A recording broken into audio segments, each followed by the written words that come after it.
नमस्कार दोस्तों, मैं आपका दोस्त दीपक हाजिर हूं वीडियो के साथ। तो इस वीडियो में बात करने वाले हैं हम डॉक्यूमेंटेशन के बारे में बात करने वाले हैं। क्या क्या डॉक्यूमेंट्स हमें किसी भी फार्मेसी, आप विद इन द इंडिया किसी भी फार्मेसी में जाएंगे तो इन डॉक्यूमेंट्स की तो रिक्वायरमेंट आपको पड़ेगी। तो इस वीडियो को लास्ट तक जरूर देखें, जिससे आप अगर रजिस्ट्रेशन करवाना चाहते हैं किसी भी काउंसिल में, ये कॉमन डॉक्यूमेंट्स है। किसी भी आप काउंसिल में चले जाएं आफ्टर डिप्लोमा, जो कि डी फार्मा एग्जिट एग्जाम के बाद जो है आपको जो है रजिस्ट्रेशन करवाना ही पड़ेगा, तभी जो है आप फर्दर जॉब्स के लिए, कॉम्पिटिटिव एग्जाम्स के लिए जो है उन फॉर्म्स को फिल कर सकते हैं। तो क्या क्या डॉक्यूमेंट्स हमें ज़रूरत होते हैं किसी भी जो है, आप किसी भी जो है दिल्ली में करवाना चाहे, हरियाणा में करवाना चाहे, महाराष्ट्र में करवाना चाहे, बिहार में, यूपी में, किसी भी फार्मेसी काउंसिल में अगर आपको रजिस्ट्रेशन अपना करवाना है आफ्टर डी फार्मा या बी फार्मा, डिग्री चाहिए होगा या डिप्लोमा, दोनों में से कोई एक चीज़ भी आप पे है तो भी आप रजिस्ट्रेशन करवा सकते हैं। तो क्या क्या डॉक्यूमेंट्स रिक्वायर होते हैं किसी भी जो है, अगर एज अ फार्मासिस्ट आप अपने आप को रजिस्टर्ड करवाना चाहते हैं तो क्या क्या जो डॉक्यूमेंट्स चाहिए होंगे, इस वीडियो में हम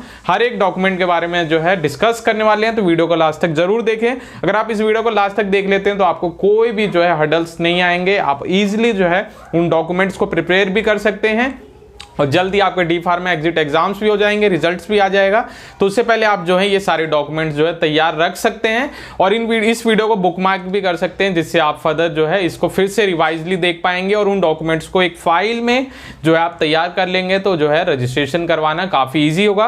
क्योंकि काउंसिल पे जो है आप ऑनलाइन पोर्टल के बाद भी जो है काउंसिल में आपको जाके जो है ओरिजिनल डॉक्यूमेंट्स को वेरीफाई करवाना पड़ता है, वहाँ पे सिग्नेचर्स और फोटो भी क्लिक होती हैं। तो ये सारी चीज़ें जो हैं आपको करनी पड़ती है। तो जो है आप ऑनलाइन जो है आप पीडीएफ डाउनलोड करने के बाद अगर आप पे ओरिजिनल डॉक्यूमेंट नहीं है वो, तो आपके लिए काफ़ी ज़्यादा मुश्किलें हो सकती हैं, क्योंकि वो ओरिजिनल डॉक्यूमेंट जो है जो है काउंसिल्स पे भी जाके जो है वेरीफाई करवाना पड़ता है एज पर द शेड्यूल। जो भी अपॉइंटमेंट आपको जो है आपको काउंसिल के द्वारा जो है ऑनलाइन जो है मैसेजेस के द्वारा दिए जाते हैं, उस अपॉइंटमेंट डेट पे जो है आपको जाके ये सारी चीज़ें करनी पड़ती है। तो क्या क्या डॉक्यूमेंट्स रिक्वायर होते हैं तो वो हम जान लेते हैं इस वीडियो में। तो सबसे पहले आपका जो है मैट्रिकुलेशन सर्टिफिकेट होना चाहिए। तो आप जानते हैं अगर सीबीएसई बोर्ड में है तो एक ही जो है सर्टिफिकेट और मार्कशीट दोनों ही कंबाइन करके मिलती है, मगर अगर अलग अलग जो है हमारे कंट्री में बोर्ड्स हैं, जो आई करके भी जो है सीबीएसई के अलावा भी कई सारे जो है पर्टिकुलर स्टेट के भी बोर्ड्स हैं। तो किसी भी आप स्टेट से हैं तो आपको जो है मैट्रिकुलेशन सर्टिफिकेट, मतलब 10th क्लास का जो है सर्टिफिकेट, आपने 10th जो है कंप्लीट कर ली होगी तो उसका ओरिजिनल सर्टिफिकेट आप पे होना बेहद ज़रूरी है। तो इस चीज़ को आप जो है इस इंश्योर कर लें। अगर आपको अभी तक जो है कई जो है स्टूडेंट्स को जो है सर्टिफिकेट भी नहीं मिला होता है तो वो जो है प्रोविजनल लेके काम चलाते हैं, मगर मोस्टली केसेस में जो है बोर्ड जो है सर्टिफिकेट दे ही देती है। जो है मैट्रिकुलेशन का सर्टिफिकेट आपको होना बहुत ही ज़रूरी है। सेकंड चीज़, आपकी 12th के जो है मार्कशीट नहीं, जो है 12th का सर्टिफिकेट है तो सीबीएसई में मार्कशीट अलग दी जाती है, सर्टिफिकेट 10th में जो है ऐसा नहीं होता, वो मार्कशीट ही एज अ सर्टिफिकेट आप जो है काउंट कर सकते हैं और उसमें डेट ऑफ बर्थ जो है 10th की ही डेट ऑफ बर्थ जो है देखी जाती है और 10th की मार्कशीट में आपको जो है डेट ऑफ बर्थ देखने को मिलती है। As a date of birth proof भी जो है 10th की मार्कशीट को जो है यूज किया जाता है।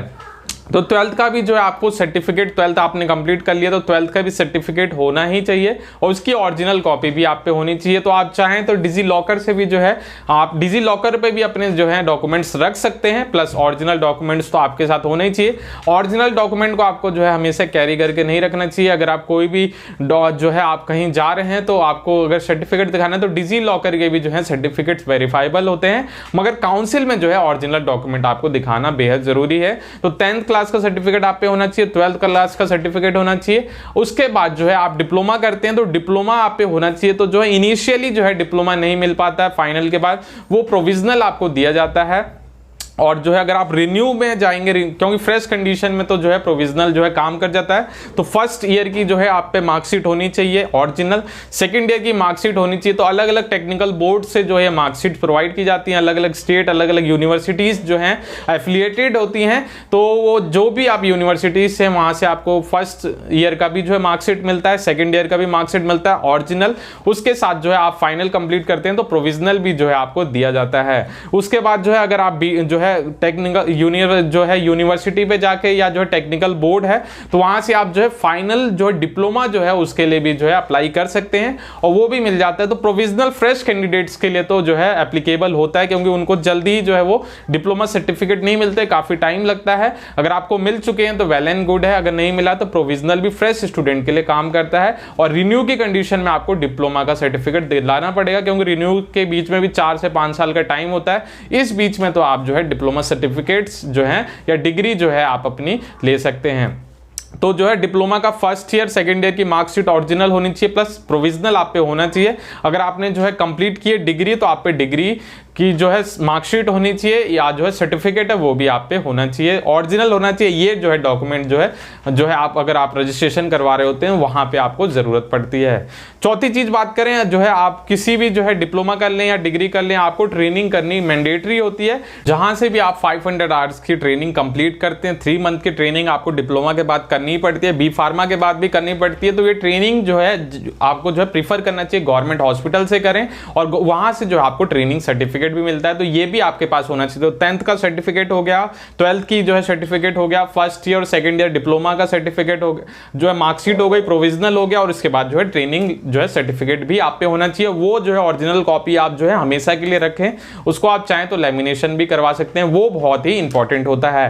फिर इसके बाद जो है आपको जरूरत होती है आपका एड्रेस प्रूफ के लिए आपके आधार कार्ड का होना जरूरी है, या कोई और डॉक्यूमेंट है। आधार कार्ड प्रीफर किया जाता है, तो आधार कार्ड होना आप पे जरूरी है। तो आधार कार्ड तो आप पे ओरिजिनली होगा, उसकी कॉपीज भी आप रख सकते हैं, मगर आधार कार्ड होना बेहद जरूरी है।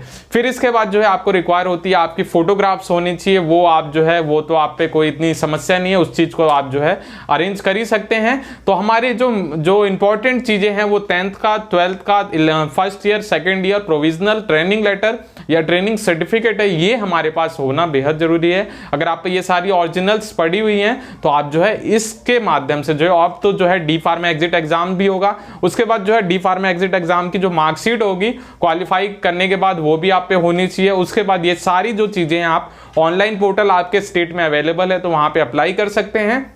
और इसके बाद जो है अभी तो आपको जो है डी फार्मा का एग्जाम देना पड़ेगा, उसी के बाद जो है आप रजिस्ट्रेशन करवा सकते हैं। बी फार्मा के लिए तो वो जा सकते हैं करवाने के लिए, मगर डी फार्मा कैंडिडेट को डी फार्मा एग्जिट एग्जाम के बाद ही रजिस्ट्रेशन मिलेगा। तो उसके बाद जो है आप ये सारे डॉक्यूमेंट्स इकट्ठा करके जो है काउंसिल में आप जो है ऑनलाइन प्रोसेस के द्वारा जो है अप्लाई कर सकते हैं। उसके बाद अपॉइंटमेंट के बाद जो है आपको बुलाया जाएगा, वहां पे आप जो ओरिजिनल डॉक्यूमेंट्स जो है वेरीफाई करवाएंगे। फिर जो है रजिस्ट्रार जो होगा वहां का, वो उस चीज को जो है वेरीफाई करके आपको जो है कार्ड जो है मुहैया कराता है, जो कि आप पे रजिस्ट्रेशन कार्ड मिल जाता है और एक आई कार्ड भी दिया जाता है, जिससे आप जो है एज अ प्रूफ जो होता है कि आप एक रजिस्टर्ड फार्मासिस्ट हैं और आप जो है फार्मासिस्ट एज अ फार्मासिस्ट काम करने के लिए एप्लीकेबल हैं। और जो विद इन द स्टेट अगर आप करते हैं तो क्योंकि वो स्टेट में ही काम करता है, उसके लिए अगर आप दूसरे स्टेट में काम करना चाहते हैं तो आपको ट्रांसफर करवाना जरूरी है। अगर सेंट्रल लेवल की जॉब है तो वो किसी भी काउंसिल का जो है मान्यता उसकी जो है दी गई है, रिकॉग्निशन दिया हुआ है। तो सेंट्रल जॉब में जो है किसी भी स्टेट का हो वो रजिस्ट्रेशन एप्लीकेबल होता है। तो ये हैं एसेंशियल डॉक्यूमेंट्स रिक्वायर होते हैं किसी भी जो है रजिस्ट्रेशन आप करवाना चाहेंगे, तो ये डॉक्यूमेंट्स आप पे होने बेहद जरूरी है। अगर आपको कोई और भी डॉक्यूमेंट्स किसी और स्टेट से मांगा जाता है तो आप जरूर जो है कमेंट बॉक्स में लिखें, जिससे जो है हमें और भी नई जानकारी मिल पाएगी कि इस स्टेट में इस पर्टिकुलर चीज को और भी जो है वहां पे मांगा जाता है। तो आज के लिए बस इतना ही। कैसी लगी वीडियो जरूर बताएगा। वीडियो इंफॉर्मेटिव लगी तो शेयर करें, वीडियो को लाइक करें, डी फार्मा ऑफिशियल को सब्सक्राइब करें। अगर आपके कोई भी सुझाव कमेंट आप जो है कमेंट बॉक्स में जरूर शेयर करें, और ऐसी वीडियोस हमारे साथ देखते रहें, अपनी इंफॉर्मेशन बढ़ाते रहें। Keep learning, keep growing. Hare Krishna, good bye.